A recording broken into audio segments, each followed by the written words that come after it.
রাত কিছুদিন পরেই, জুড়ে বলুন ঠিক না বেঠিক?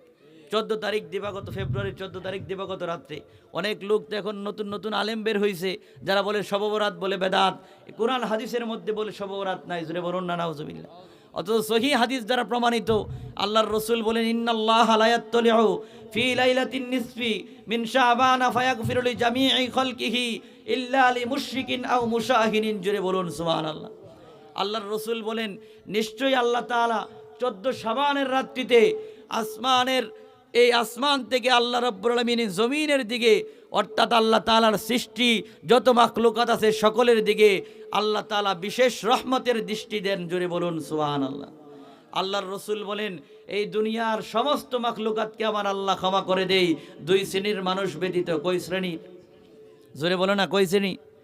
2 শ্রেণীর মানুষ ব্যতীত দুনিয়ার সমস্ত মাখলুকাতকে আমার আল্লাহ ওই দিন ক্ষমা করে দেই। তার মধ্যে ইল্লা আলী মুশরিকিন আও মুশাহিরিন, 1 নম্বরে যারা মুশরিক তাদেরকে আমার আল্লাহ ওই রাত্রিতে ক্ষমা করে না। আর 2 নম্বরে যারা বিদ্বেষ পোষণকারী তাদেরকে আমার আল্লাহ ক্ষমা করে না।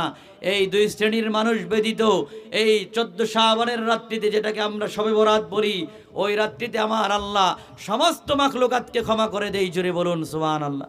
তাহলে শবে বরাতের রাত্রিতে ইবাদত বন্দি করার দরকার আছে না নাই? এই জোরে বলুন না, আছে না নাই?